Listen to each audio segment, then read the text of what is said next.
Hello and welcome everybody to a Coltech Tech Leaders podcast. It's the first one in a little while, and I couldn't be more excited than to have my current guest on today. It's Chad Perry. He is a fractional CTO specializing in B2B SaaS products and greenfield projects across startups and scale-up businesses. But I'm probably butchering that slightly, Chad, so I'm going to let you take over and tell everyone a little bit more about your experiences and do a little bit of an intro for us. Yeah, thanks, Patrick. That was great. So just, I guess, to give you the long and the short of it, I was a nerd early on in high school, and I started programming when I was 14, and just kind of by accident got into shareware and consulting when I was 16. And so I rode the early .com boom in the late 90s. And then when I graduated high school, I went off to university because I didn't really know what else to do. I thought that was the right thing to do. And I ended up meeting my business partner there. And we started straight out of university, started an enterprise software development company. And I would say we didn't really start out knowing that that was going to be what it was, but it quickly evolved into enterprise e-commerce B2B because that's where the need was. And that was in 2006 or 2007. That company is still active and growing to this day. I'm still great friends with my business partner and on the board of advisors. A couple of years after that, or I'd say not a couple, it was more than that, somewhere around 2016, I started working on some other things and started doing some. So I worked on co-founded another startup that is also still active and growing out of Boston. And I've been working with a lot of entrepreneurs in the meantime, and I did a lot of traveling. And so I've done quite a few different things and had a lot of different experience across the board. And it's been quite a journey.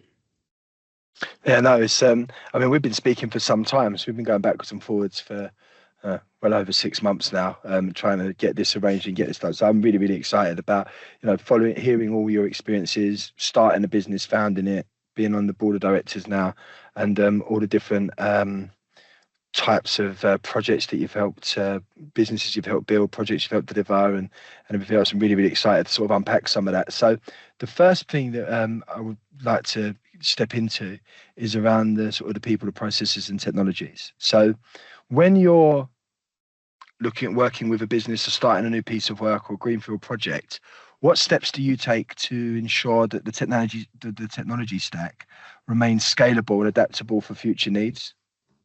Yeah, well, and I think that term people, process, and technology is I think it's accurate in terms of describing the entirety of what's important across the board on any project, really. But when I'm working with clients or just when I'm thinking about my own projects, if I'm thinking about something that's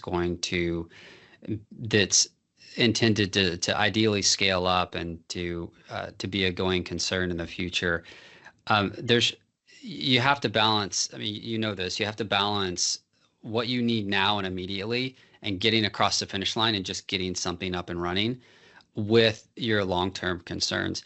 And I watch a lot of programming videos and a lot of tech, and there's a lot of really cool, interesting stuff that's coming out all the time.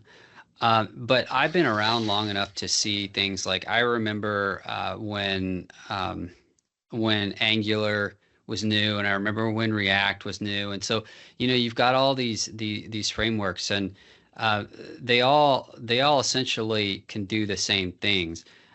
When it gets down to really highly specialized scenarios, when you want to like optimize, say for example, like I follow this guy who works for Netflix, and those guys are dealing with problems at scale that you really need to be aware of. You really need to be squeezing every last bit of performance out of your tech stack. And so you want to make sure that you use something that's specialized, a tool that is specialized for that. But in general, what I recommend and what I see working for organizations is that the bigger concern is, what is your overall cost going to be as you scale, in terms of your direct costs, like how much is it going to cost to find somebody who can build this stuff, as well as what is it going to cost in terms of opportunity cost in terms of not being able to support that long term. So what I generally recommend, and my just default approach, is to use the most common stack that is available. So there are a handful of those. Um, React is one. Well, React is really not a stack, but React and the ecosystem around there. So you would be looking at like a full stack JavaScript. If you're more of enterprise or you're B2B, you can work with .NET. .NET just happens to be what I've specialized in most of my career. So you're looking at what's common, what you're going to be able to most easily find developers for, and that includes not just specialized developers or senior developers, but especially junior developers, because there's a couple other things we can touch on there. Avoiding trends and bleeding edge, so you want to use stable products, and then again understanding that there, especially in the beginning, there's very few scenarios where you need to optimize for the technology.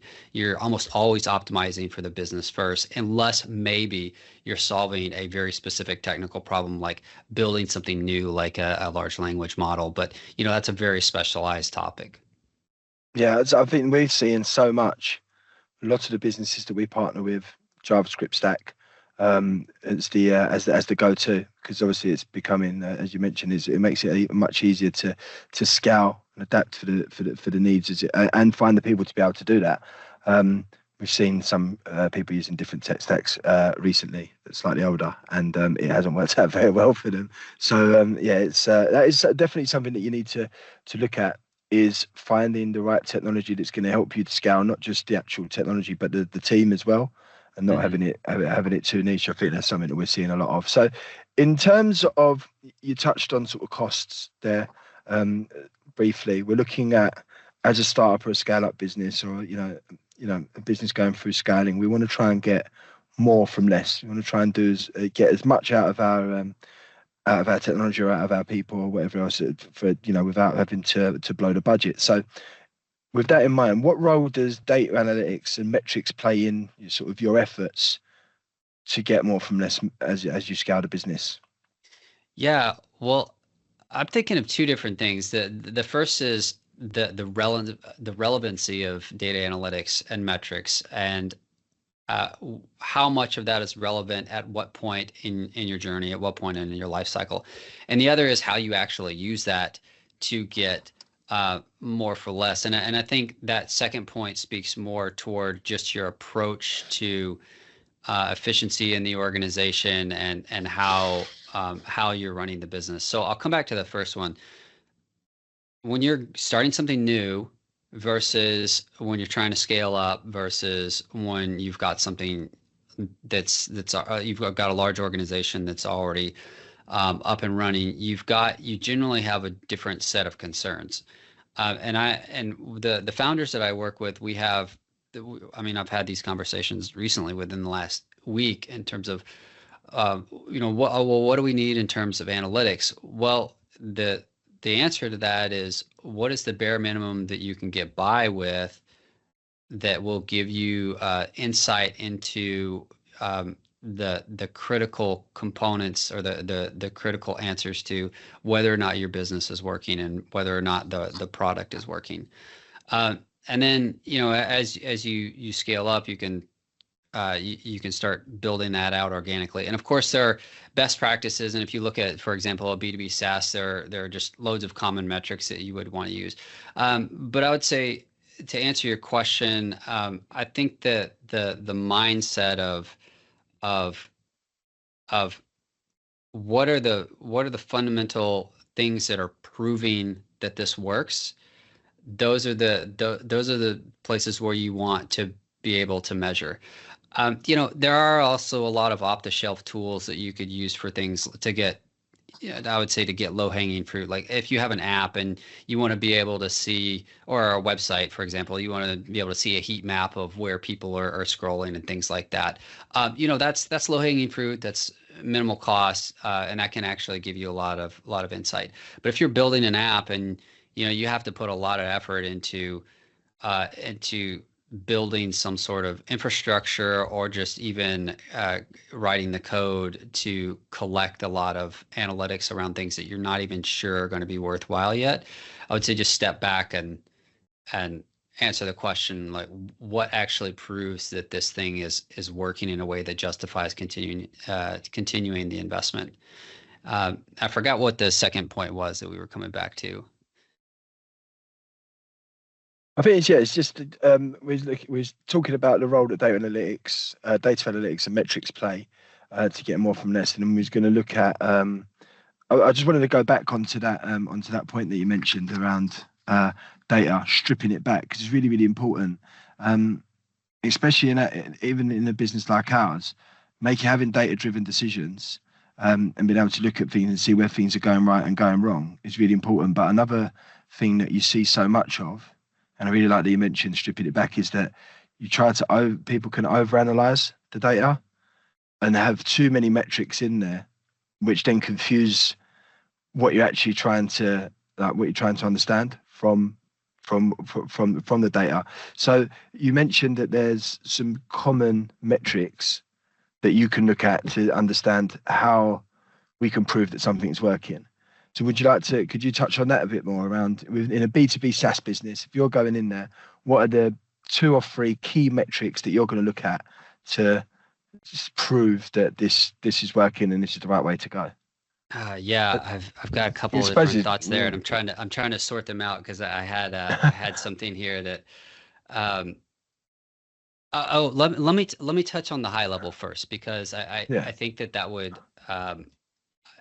I think that would help address this. So this is something that I've noticed that when I work with clients who are, corporate executives to early stage founders to anything in between, it's very difficult to, when you're down in the weeds and you're running a business day to day, or you're building something day to day, it's hard to know, to remember why you're doing something.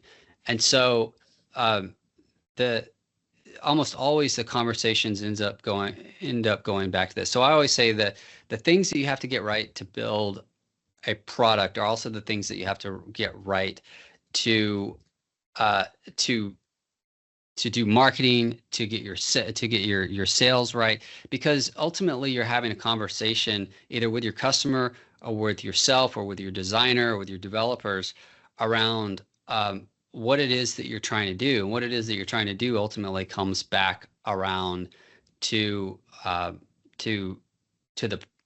problem that you're trying to solve, which is, okay, well, what is the problem and why is that a problem? And then you kind of just crawl up the chain and you go, well, why is that a problem? There's books written on this, the 5 whys, and it's a very common framework. So yeah, I wanted to give that context there, because I think that's important in terms of figuring out what you're trying to define. Yeah, I think that's really, it's really, as you say, you have to understand what you're trying to define, because, as you say, in different areas of the business, there's going to be different metrics that are going to work. But overall, there's probably 2 or 3 that there's like a North Star. If we can get this, that means it's definitely working. So understanding what you're trying to find and what that North Star is really important. But in terms of, I was again wanted to ask you to share some examples on how you've leveraged existing assets to drive innovation and efficiency. Yeah, in the projects that you've looked at. So I also want to come back to your original question, which was a handful of metrics. So I think I think to get down to brass tacks, that's where it's at. So if I'm, just to quickly answer that, if I'm starting something new, I'm obviously looking at how much money am I making. So in a SaaS, might be monthly recurring revenue, and some other model you might be looking at just general revenue. I'm looking at how much it costs to acquire a customer, how much it costs to keep a customer, what is my churn rate, how am I and again, this is more for SaaS, but am I losing customers? How valuable are these customers long term? So again, ultimately, like those are just a handful of big fat numbers, but that's going to give you that's going to give you the overall indication in terms of where are things going wrong or where are things going right. So I hope that was Yeah. No, it's I hope that perfect. was what you were looking for. Yeah, no, 100%. As I say, there's anyone that listens to this or watches it who's going to be involved in a SaaS business or is involved, is going to or looking to start that type of go on that journey. You're going to look at what metrics are really important. And I think that, like you mentioned, the lifetime value of a customer, the revenue, churn rates, obviously going to be important, because and the cost of acquisition. Because if it's costing us, you know, however many thousands of dollars in marketing and sales spend and everything else to be Right. able to get the right clients in, but then we're losing them 2 months later, and the actual revenue that they brought in isn't going to match Yeah. that. Then the gap is gonna eat you alive. So I suppose out of all of those, the churn rate is the lifetime value and the churn rate of a client is probably where you're going to be really honing in on, right? So Yeah. how we're managing to keep our clients or our customers, because you want to try and get the cost of acquisition down as low as possible. But if that's relatively high, but Yeah. the spend people do with you is higher, then you can swallow Right. that a little bit. Yeah, and this is what I meant by going back to uh, when you're developing the software and you're writing the code. You can get that kind of information from your accounting software. You don't need a Yeah, bunch of software to do that. Now, obviously, it's nice to know, like I said, if there's a heat map or where people are using. So if it's a website, you've got Google Analytics where you can see where people are jumping on and off. But again, I try to shift the focus to, yeah, let's do something that's low hanging fruit, I use a tool called MouseFlow on my website, and it's great because it does session recordings and stuff like that out of the box. But until and if I had a whole bunch of traffic, I wouldn't really need to go much deeper than yeah, that. And I think the same thing is with applications. So I think you also asked about leveraging existing assets to drive yes, innovation. And I think that that's actually a good segue from the metrics, because, once you have uh, this investment in software, you want to get as much as you can out of it. And so again, this always goes back to asking that question: why? Why are people using the software? And then what is the outcome that they're trying to achieve? So I call this the universal customer journey. So just as humans, the way we operate is we have a pain, we feel some sort of pain, and it alerts us to some sort of problem, and then we go seeking out a solution, and then we might find the solution, hopefully, and or go through this process of evaluation and buying if it's an actual product, and then something changes in our life because we've used that solution, and then because of that change in our life, we have a sense of relief, and that sense of relief might be, an alleviation from a burden of time or cost generally. I mean, that's what ultimately everything comes down to. So I try to look at software as the black box in the middle that facilitates that journey. And if you're already facilitating that journey in some way, there's a couple of different ways to start looking at how you can use that same core asset to maybe expand who you're facilitating that journey for, or expand the scope of the problem that you're solving, and therefore the outcomes that you're delivering. So again, if I think about that kind of that linear journey, the the the the thing that the black box in the middle that's solving a problem, typically you're solving a problem for multiple people, especially when you're building enterprise software. And so you've got multiple people in the value chain who have related but different sets of problems. They feel it in different ways. And then you have, on the other side of that, they feel, they see your solution as, even though it might be the same thing, they see it in a different perspective. It solves a problem in a slightly different way for them, and they feel the outcome. So what I like to do is think through who is everybody in the value chain, and how are they experiencing that problem. And this is a good exercise for sales and marketing too. In fact, this is why I developed this when working with clients, is that uh, this is this is typically how you figure out what kind of conversations you're having, and therefore it informs what kind of copy you're writing, and how you're reaching people. But I would go looking for the people who are in that value chain who might not fully have their problem solved yet, or your solution might be solving part of their problem. So there are adjacent problems that your solution can possibly be expanded upon. Even just minor tweaks can a lot of times have substantial results. Yeah, I think it's under.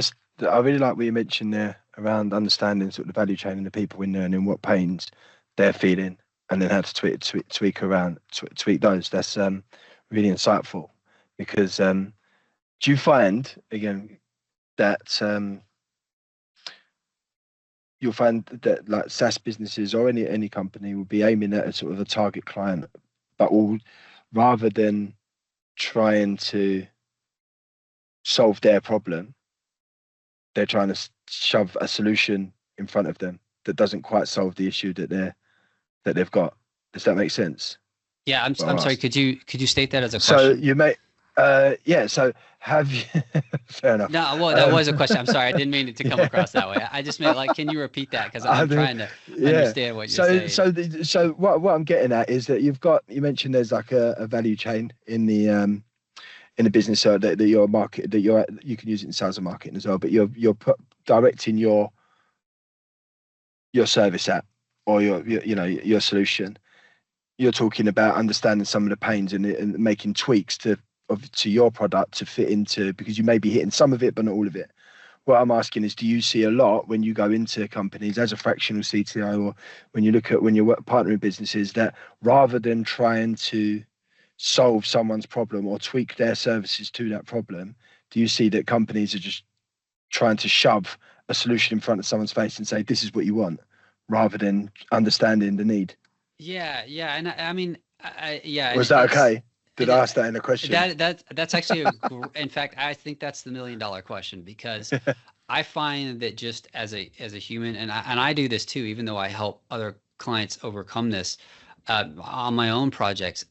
It's so hard to get out of your own head, and this is why, as much as the consultants sometimes get a bad rap for, like, they're just coming in, and I don't know if you've ever seen that movie Office Space from Yeah. 20 years ago, but yeah, the idea that they just come in. Having an outside perspective is fantastic, and that's not just for somebody outside your company. It could be somebody just outside of your own head, just like asking other people in the business, but particularly asking customers around about what it is, and what it is they want, because they're gonna use specific language that's essentially will give you exactly what you need to know to figure out how to define the problem. Because so to answer your question, yes, it's very common, even with somebody who has the best intentions and who's like, okay, we're all about the customer. We're gonna really solve the customer's problem. So you have to make a real concerted effort to go figure out how to meet the customer where they are, because your solution, this gets back to thinking about your software product as a black box. From your perspective, which is only one perspective of many in this ecosystem, your black box does a thing. It does something. And the way you describe what it does is different from how your customer describes it. So your customer is thinking about this. They may be a couple of steps removed from where you are in terms of, oh, your product does this, but they're thinking their problem is a seemingly totally different thing. So your job as a product developer and as a marketer and somebody who's selling this is to figure out how to bridge that gap and go meet them where they are, Yeah. using their language, or even potentially developing some sort of feature set or onboarding around giving them the perception that you're solving that problem so that you can help them get to the point where they need to be, where you know what it takes to actually solve the problem, if that makes Yeah. sense. Yeah, 100%. 100%. I totally get that. It's no different to us as a business. Obviously, we do project delivery, capability services, but offering, we see it's far too often in all industries. There, I put an analogy that you may be you may hear that people are hungry, and you're right. I'm going to cook a nice steak dinner. And you go around to these people and say, "Here you go. I've made this. You're hungry. I've made a steak dinner," but you haven't asked the question. All these people are vegetarian. So now they're not going to eat your steak dinner, no matter how hungry they are. But you think what you've done is a really good thing, and that's in your mind. It's, well, Hmm. why wouldn't they want this? It doesn't make sense. You haven't asked the right questions or gone about finding an actual solution. So to the actual problems, it's a bit of a silly analogy, but yeah, I think it works. But in terms of the work that you do when you go in as a consultant, or even in your own businesses, we're looking always in startups or scale up businesses at saving on budget without stopping innovation. And obviously, we're going to circle back to sort of the structure a little bit here. But what approaches do you take to maintain that balance between cost saving measures but ongoing innovation?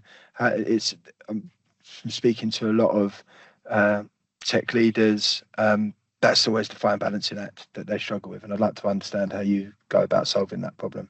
Yeah, well, I can tell you, I would say this applies to probably 99% of the founders that I've ever met. And unfortunately, a lot of those were after the fact where they had lost a lot of money. And that's individual founders. But if you fast forward to, okay, well, you have this cohort of startups that have made it, or they've acquired funding, and so now they're looking at uh, how to make that funding go as far as possible. The mindset is still the same in my opinion, because at the end of the day, you have to have a certain amount of money to be able to get what you want in the world, right? There's a cost that you're going to incur to build something per se, and it's not just the cost of development. So if you think about looking at and this is what a lot of founders do, and this is I see this, it's less a problem in startups, but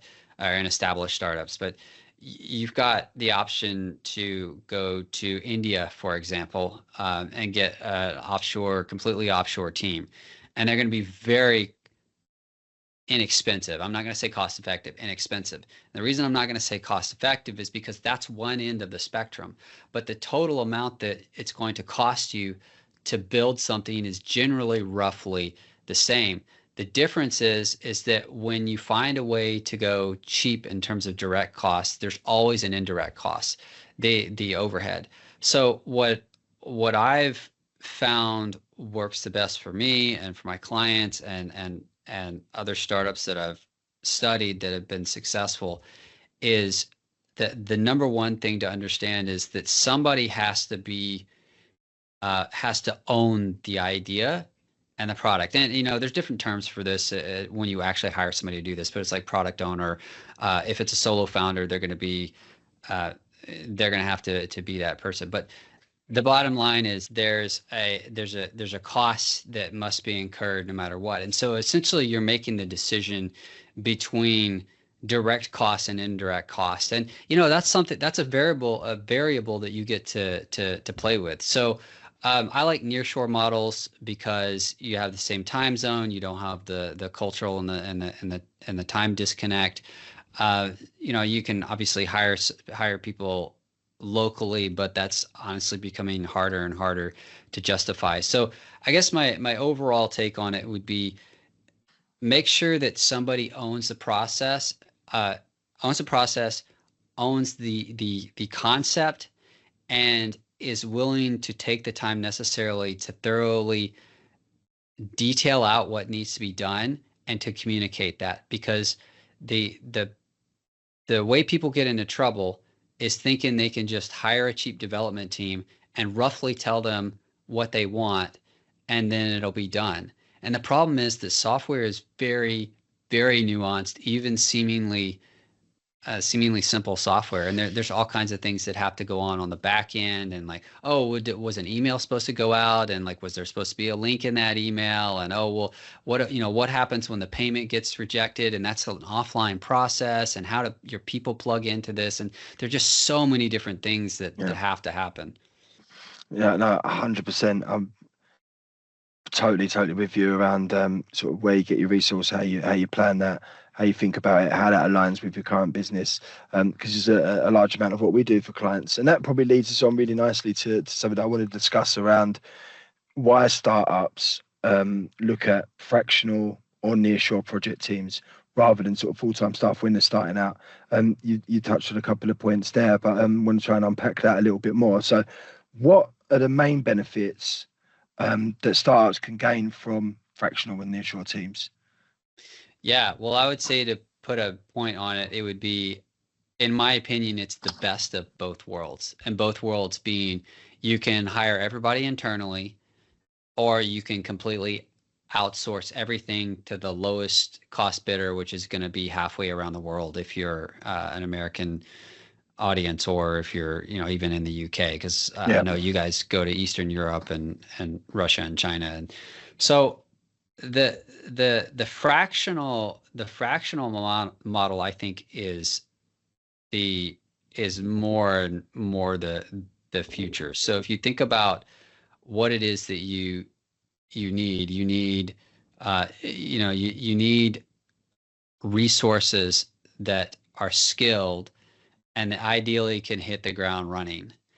And so that's on your resource side of it. But on your side of the fence, there's things that you have to learn, or that you have to spend time doing. And especially if you're a startup, even if you're an established worker in an established company, you still have to get up to speed with hiring a team, and you still have to ramp up that process. And so there's just all this overhead. And so what I love about the nearshore model, and especially the nearshore model where you can hire a team as a cohort, is that you can essentially hit the ground running. You bring in a team. A lot of times they're experienced at working together, or they already have experience working together on other projects. So you're getting a cohesive unit. And then you also have the scalability that comes with that, because if you're working with, for example, Coltech, or another provider that has that kind of model, it's not just staff augmentation. It's what are all the different parts of the layer cake that you need? And so you need two junior developers and a senior developer, and one of them needs to be back end specialized, and the other needs to be front end, and the other is iOS and Android, and then potentially you need a project manager. So that's baked in, and I just love that. And the fact that you can get that cost effectively by using nearshore resources, which in my experience, I mean, I love Latin American resources. I feel like, as much as I hate to say this, being an American, it's hard to justify hiring yeah, locals in the United States. So there's that aspect of it, and then of course, on me as a fractional CTO, I'll come in more at a strategic level, and more to make sure that there are guardrails and boundaries and best practices, and stuff like that. You don't always need that, especially if you're experienced, and a lot of times you can get some of that taken care of with your provider who's providing that layer cake. But it's just a great model in my experience. yeah. I mean, you're preaching to the choir. Obviously, Of it's course, of exactly. course. Yeah, I mean, it's exactly what we offer to clients. But since obviously we had this model in the in the UK, brought it over to the US, and it's gone down really well. But for all of those reasons that you mentioned, the time zones being aligned, it is cost effective in terms of the rates that you have to pay. Slightly more than maybe further afield, but that is compensated by the language, the cultural fit, the time zones, the skill levels as well. I mean, like you mentioned, like the how highly skilled we're seeing Latin American or resources, or our engineers are. It's they're second to none. and being able to, what we've found as well, like one of the things you touched on there, packaging up a ready-made team to embed that within a customer or client's business, or being able to bring that into your own business to say, right, we need X, Y, and Z, helps enormously. You're not Yeah. bringing in different bodies from all different places to try and mash a team together and then spending a week or two trying to get them up to speed and understanding. These Yeah. guys have all worked together before. They understand, you know, the idiosyncrasies or whatever it is around how each other works. Getting them in, giving them a task, and getting it delivered, and working against high deadlines and milestones. We've seen that help businesses develop and scale their products and get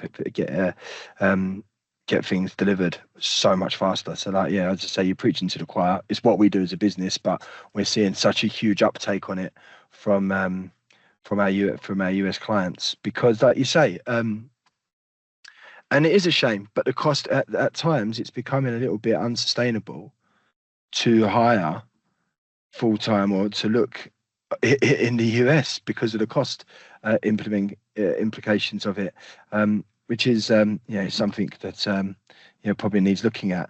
And one more thing before I move on to a question and statement: the ability to be able to scale up and down is really, really important as well. Yeah. Well, let me add on to that because I think this ties off our conversation about this whole customer journey thing nicely. So this is a perfect example of an outcome because if you're building a product, if you're an IT manager or you're a startup CEO and you're thinking, I need to get my product out the door, that's what you're hiring somebody like Coltech for. You're not you're not looking for a developer. You're looking for a finished product that can then be maintained. And a finished product that can be maintained is so much more than just a handful of developers. It's the flexibility and the certainty that goes into knowing that you can develop on a cadence and hit your milestones and be able to have somebody who's had experience in whatever technology that you're using at different skill levels, whether it be junior or senior or be a project manager. So, yeah, I think it's just a fantastic model, and I suspect that we will see a lot more of that in the future in terms of just the economic the economic sense in it and just the other constraints that I think are coming into the market in terms of cost and time and availability of talent and just the changing landscape. Yeah, it's I appreciate the kind words about Coltech there, but yeah, it's we're definitely seeing a massive uptick in the need for these services, and one of the big things you mentioned there is delivering outcomes is so important.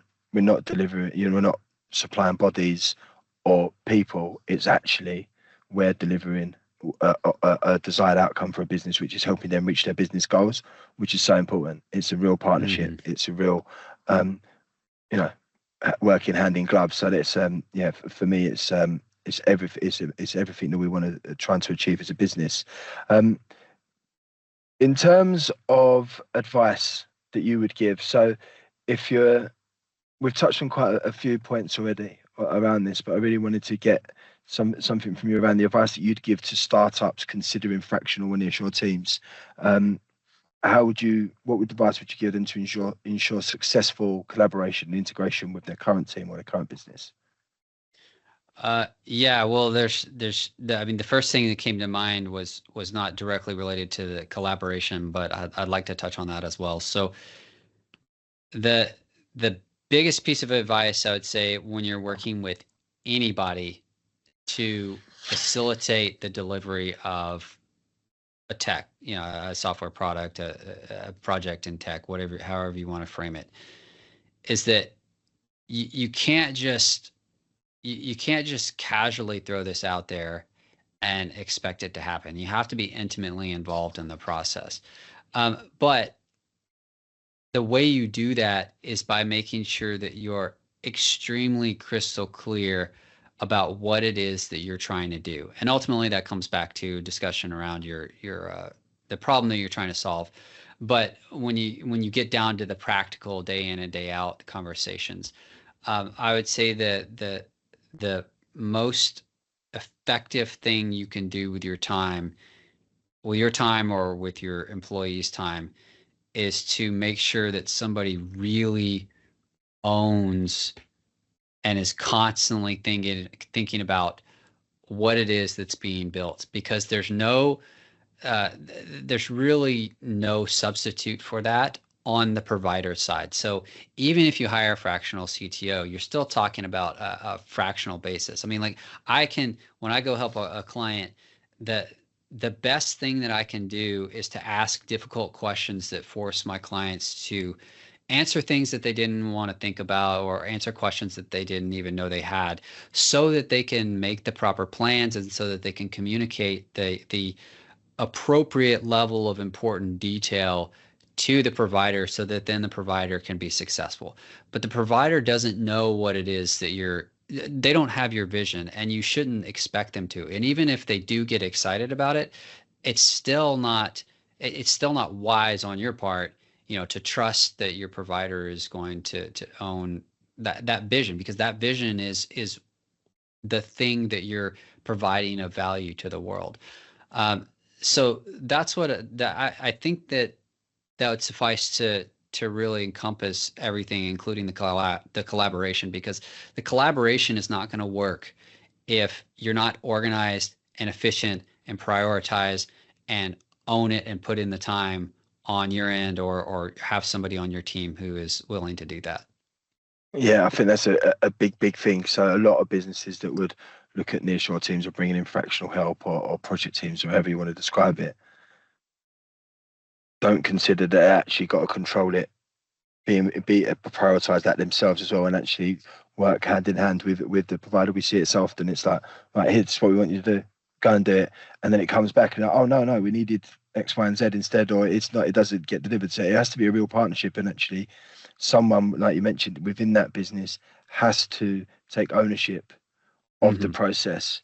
And who would that, again, different businesses, different size of business, but who would you recommend is the person that is the point the point of contact for the within your organization? I suppose depending on the size of business, it can change, can't it? Yeah, yeah. I think that that's a good question on both sides as well, because I want to start with the provider. So somebody like Coltech. So a good software development provider is going to get you on a cadence. They might call it sprints, they might call it agile. There's a lot of different names for it, but the point is that there's a cadence of accountability, which is we're working on this thing. We've got a certain number of resources applied to it, and we expect a certain cadence of output, and therefore we need to be able to check in on a certain basis. Typically that might be twice a week. So you might have a planning meeting, a planning and review early in the week, and then you might have a review and a post-mortem, or kind of a Yeah. retrospective later in the week. Um, on the flip side, if you're the one hiring a software development provider, then number one, you should be expecting that. And number two, you should be very actively involved in it. And depending on the size of your organization, I mean, I would think, like, as a CEO of, even a scale up, I mean, even something with, I would say even like 50 to 100 people. If you're the CEO, you could potentially drop in on some of those meetings. Now, you don't want to micromanage and all that, but you need somebody who's there to fulfill a couple of different responsibilities, and these don't have to be the same people. But one is that product owner, making sure that the vision of what is important and how do we make minor changes and respond, based on things that we learn along the way. So a lot of times, for example, you might have something that was expected to take a week, and then the developers get in there and they're like, oh wow, this is actually, we misunderstood, or we didn't know, and this is going to take 4 weeks. And so now that becomes a business decision to be made by the business. And so you need a point person who is capable of making that decision and making it quickly. And then the second, I would say, is more in terms of project management. And this might be a shared responsibility between somebody on the provider side and somebody on the business side, or it might be business has somebody full time, or it might be somebody full time on the provider side that is acting on behalf of the business. But you want that responsibility to be manifested in some way in your ongoing work cycles. Yeah, no, totally. It's such a good point to make sure that you've got the right people in position to be able to drive it from both sides and take accountability from both sides. So it really is when we're working with a client, or when a business brings in fractional or rapid response teams or whatever it may be, making sure it's a real partnership is the most important part, because otherwise it doesn't work if one side's not holding up their end of the bargain. Well, look, Chad, I've absolutely loved speaking with you. It's been really, really insightful. Hopefully you've enjoyed it as much as I have. Yeah, likewise, definitely. For my for the guys, everyone who's listening, if anyone wants to reach out and find out a little bit more about you, or reach out, what's the best method of doing that? Yeah, well, you can go to my website and you'll find my LinkedIn profile, or my link at the bottom. So that's probably the best way. That's capitalstrategylabs.com. It's capital with an A, strategylabs.com. Perfect. So fantastic. Really, really appreciate your time. I'm sure we're going to continue speaking anyway, but yeah, thanks for coming on, and it's been a long time coming. Appreciate it. Yeah, I appreciate it also. Thanks, Patrick.